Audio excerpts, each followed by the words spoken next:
एक मेरी फसल मेरा पानी मेरी विरासत। साथियों, ये माननीय हमारे खट्टर साहब जी ने और नायब सैनी जी ने इसको बढ़ावा दिया, अब 1000 रुपये और बढ़ा दिया। अब था साथियों अगला दान की सिद्धि बुझाई। अब हम भी खेती करते हैं, पहले तो इंतजाम करते हैं पौध बोने का। अब 15 जून से पौध बोनी शुरू करी और जुलाई से, अब मई से और 15 जून को उसको लगाना शुरू करेंगे। सरकार की भी हिदायत है भाई 15 जून के बाद जीरी लगाओ। अब ये पंजाब के साथ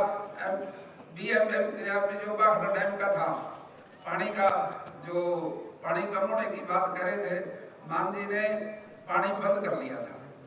अब पहले तो दिल्ली के अंदर जमुना के पानी में बात, हमारे केजरीवाल जी पता नहीं क्या क्या कहते रहे, जमुना में जहर मिला दिया, ये कर दिया, वो कर दिया, वो अनप्रैक्टिकल सी बात करते रहे। दरिया में मिल सकता, गिलास में तालाब में तो नहीं मिल सकता, लेकिन गिलास में गड्ढे में कहीं मिल सकता हो शायद। लेकिन वो बात पे भी दिल्ली की जो सरकार थी, जनता ने उसको चंदा कर दिया। सूट नहीं करता झगड़ा पानी का आम आदमी पार्टी को, तो इसलिए ये भी झगड़ा कोई वाजिब नहीं था। आपको पता है मीडिया किसी बात को उठा लेता है, खेती कैसे होगी जी, पानी नहीं है। अब मेरे से भी सवाल पूछने लगे। मैंने दिल्ली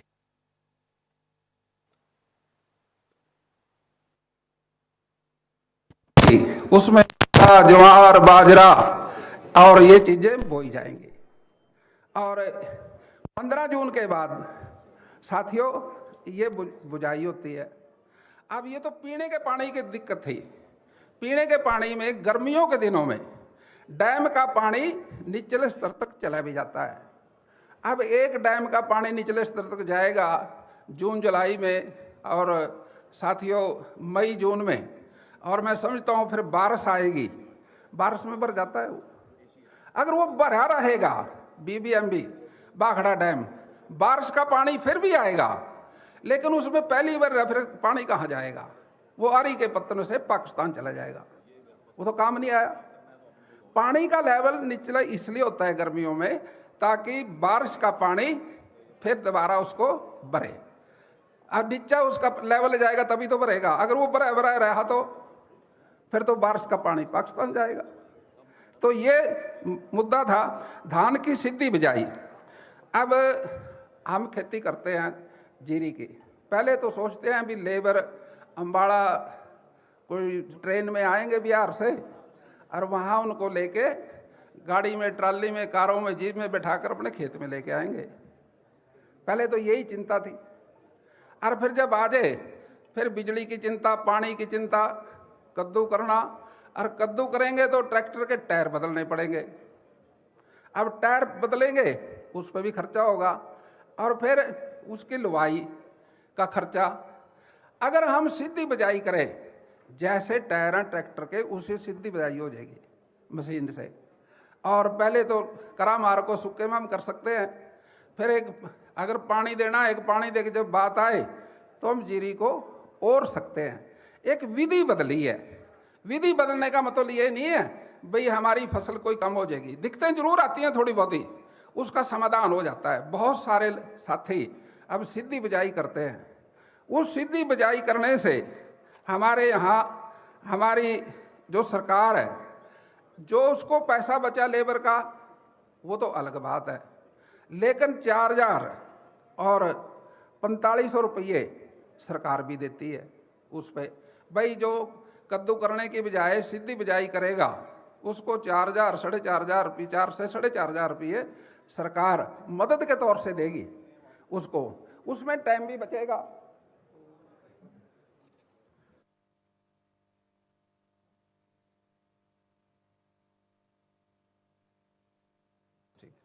मेरे को क्या ठीक। तो साथियों सीएम साहब पीपड़ी आ गए, अभी 10 मिनट में आपके बीच में आ जाएंगे। तो दान की सीधी बिजाई का था ये प्रोग्राम साथियों। इससे पानी जब हम देंगे दान को, उसमें पानी खड़ा नहीं करना, कद्दू वाला जो पानी है उसमें नीचे नहीं जाता, जमीन की रिचार्जिंग नहीं होती।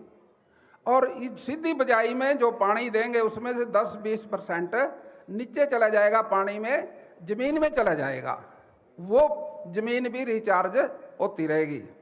और उसके साथ साथियों फिर पराली प्रबंधन, हमें 1000 से 1200 रुपये हमने सरकार को मदद, सरकार की तरफ से किसान को मदद है, भाई पराली को खेत में खपाओ, और उसके लिए 1000 से 1200 रुपये सरकार आपको अनुदान देगी, उससे खेत की उपजाऊ शक्ति बनी रहती है। और इसके साथ साथ साथियों हम हर खेत का स्वास्थ्य खेत अभियान, भाई खेत का स्वास्थ्य बना रहे तो उसमें तभी तो स्वस्थ चीज पैदा होगी।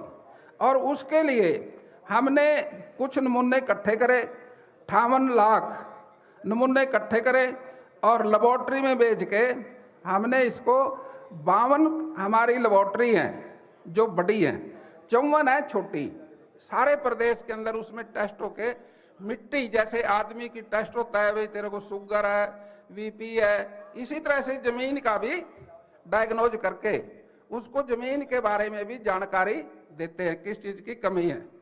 तो इससे भी किसान को फायदा हुआ। फिर हमने इसके कार्ड बनाए और 15 लाख किसानों को व्हाट्सएप पे कार्ड भेज दिए, भाई आपकी जमीन की सेहत ऐसी है, ये रिकॉर्ड है आपकी खेत का, कल्ले कल्ले खेत का, और इससे आप अपने तौर से खेती में जो डालना वो डालिए। उसके साथ मूल्य समर्थन योजना, मूल्य समर्थन योजना ये थी भाई भाव अंतर, जैसे सूरजमुखी का रेट है बाजार में कम हो गया, जो एमएसपी है उसका जो अंतर से कम भी क्या वो उसके खाते में डलेगा, ये किसान को नुकसान ना हो।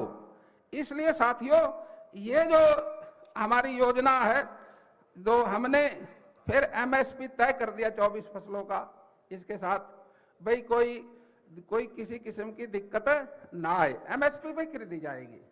अब ये माननीय हमारे प्रदेश के मुख्यमंत्री जी ने, प्रधानमंत्री जी ने इसका फैसला लेके सबसे पहले हरियाणा प्रदेश के मुख्यमंत्री जी ने नोटिफिकेशन करी, इसके लिए तो हम सीएम साहब को बधाई देते हैं।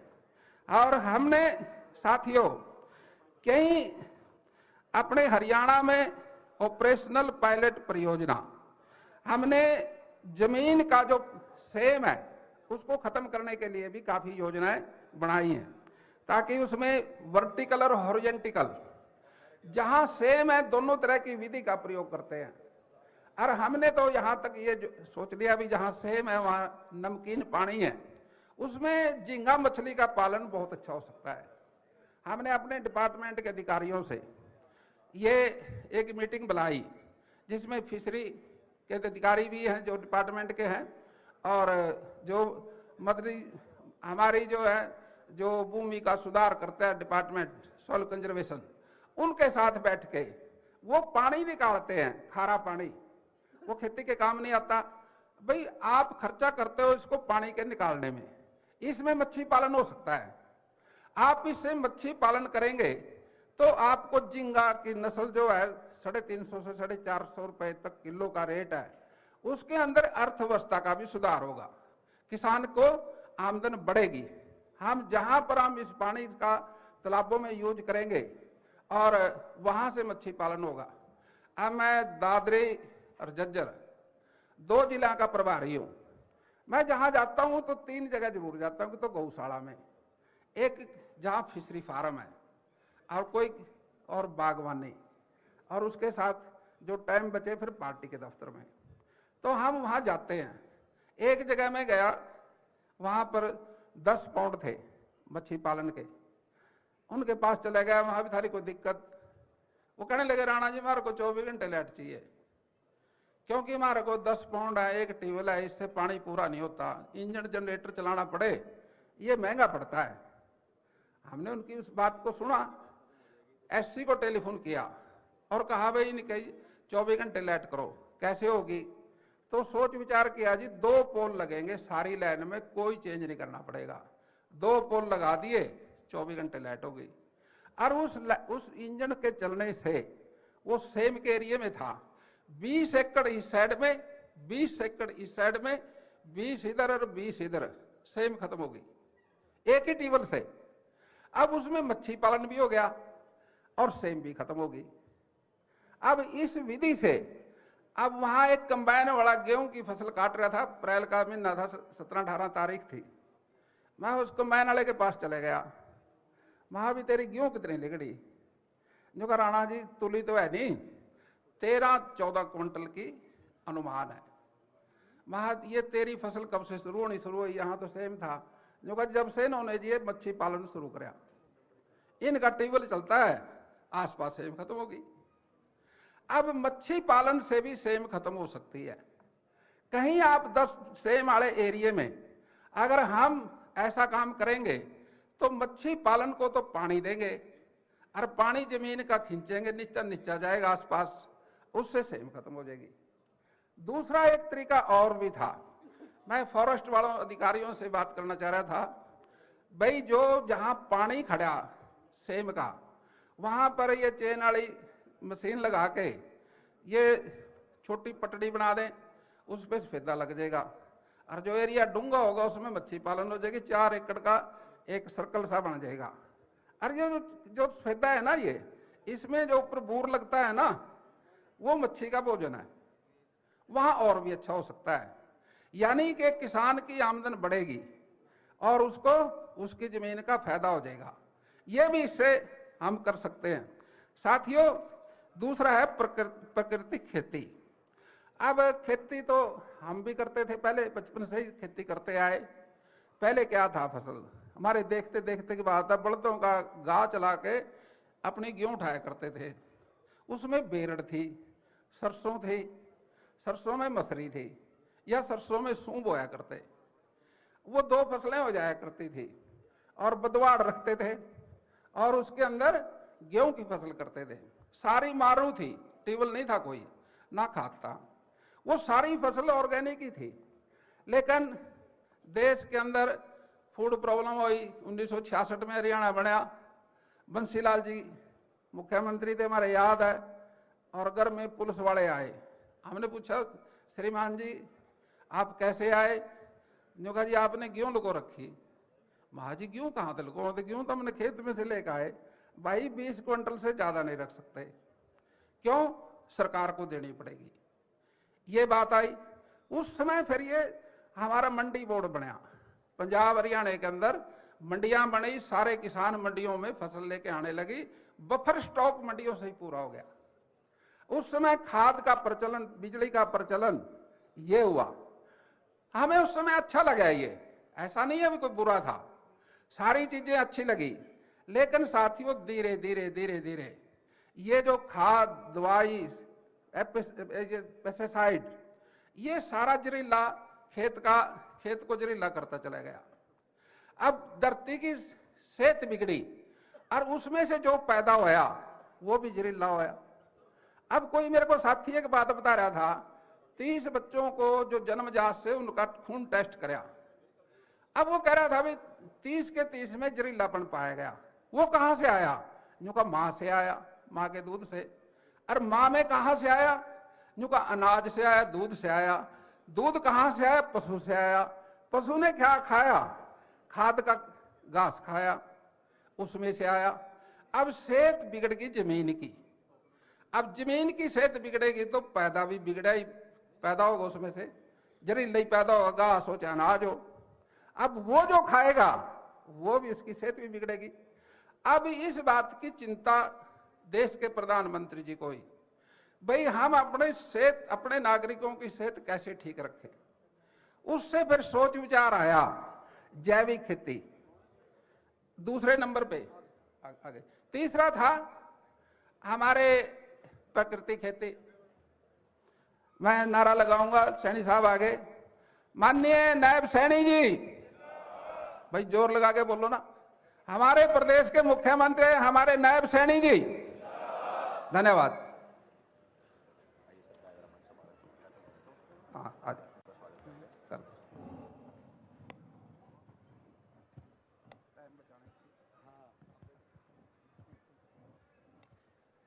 आज के कार्यक्रम के माननीय मुख्य अतिथि हरियाणा के यशस्वी मुख्यमंत्री श्री नायब सिंह जी सैनी हमारे बीच मंच पर पहुंच गए हैं।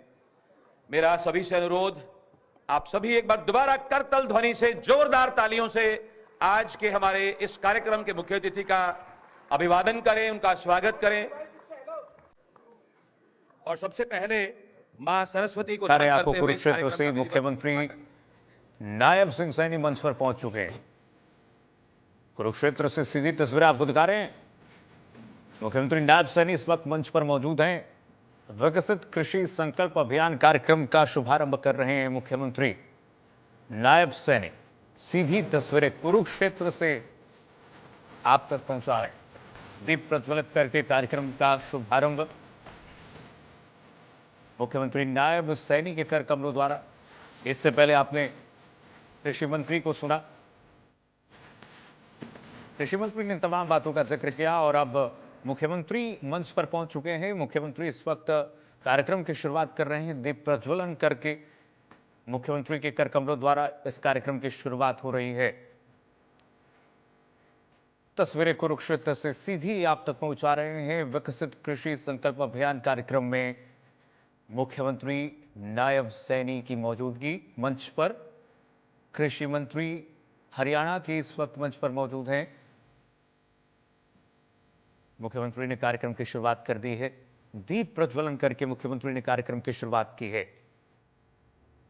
विकसित कृषि संकल्प अभियान कार्यक्रम में सरस्वती को नमन किया। किसानों को जो सौगात मुख्यमंत्री की तरफ से दिया जाएगा उसका जिक्र मुख्यमंत्री करेंगे। मां सरस्वती के सभी आए हुए किसान भाइयों प्रतिमा पर पुष्पांजलि अर्पित करके हरियाणा सरकार दीप प्रज्वलित करके मुख्यमंत्री ने कार्यक्रम की शुरुआत कर दी। सीधी तस्वीरें कुरुक्षेत्र से आप तक पहुंचा रहे हैं। और इसी के लिए आज ये कार्यक्रम यहाँ आयोजित किया जा रहा है, जिसमें हरियाणा के 4 विभाग, हरियाणा का कृषि विभाग, हरियाणा का बागवानी विभाग, हरियाणा का पशुपालन विभाग और हरियाणा का मत्स्य विभाग, ये चारों विभाग भारतीय सरकार के भारतीय कृषि अनुसंधान परिषद के साथ मिलकर इस कार्यक्रम का आयोजन कर रहे हैं, जिसे विकसित कृषि अभियान एक आंदोलन के रूप में आज हम यहां प्रारंभ करेंगे। तो हमारे बीच अतिथि आए हैं। मैं सबसे पहले अनुरोध करूंगा कृषि विभाग के अतिरिक्त मुख्य सचिव हरियाणा प्रदेश डॉक्टर राजा शेखर जी से कि वो आज के माननीय मुख्य अतिथि जी को पुष्पगुच्छ भेंट करके उनका स्वागत करें। माननीय डॉक्टर राजा शेखर जी, जो अतिरिक्त मुख्य सचिव हैं कृषि विभाग हरियाणा, जोरदार तालियों से आप उनका अभिनंदन करें।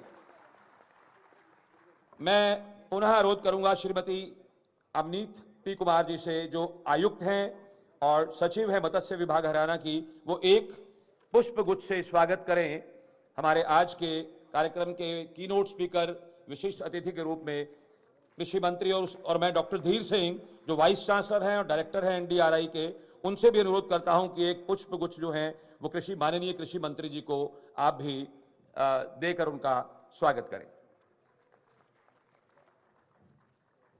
और अब मैं मंच पर आमंत्रित करता हूं अतिरिक्त मुख्य सचिव कृषि विभाग हरियाणा डॉक्टर राजा शेखर जी से कि वो अपने स्वागत संबोधन के लिए मंच पर आएं और आए हुए अतिथियों का स्वागत करें। माननीय डॉक्टर राजा शेखर जी।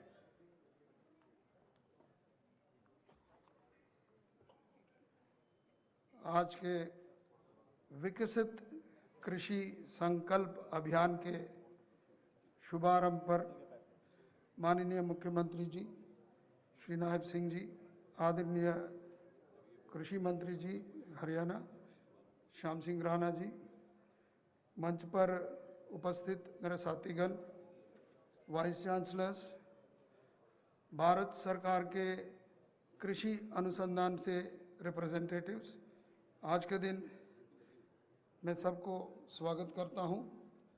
आपके समक्ष ये बताना चाहता हूं, पहली बार हमारे देश में और हमारे स्टेट ऑफ हरियाणा में एक विकसित कृषि संकल्प अभियान शुरू हो रहा है। इसके लिए हमारा स्टेट संकल्पबद्ध है। हरियाणा में 22 जिलों में 109 ब्लॉकों में 1380 गांव में 55 टीम, हर टीम में हमें कृषि विभाग, मत्स्य पालन, एनिमल हस्बेंड्री और बागवानी, और भारत सरकार से हमारे विश्वविद्यालयों से साइंटिस्ट, एक्सपर्ट सब आपके पास आएंगे और हर जानकारी के बारे में वहाँ विस्तृत बात होगा।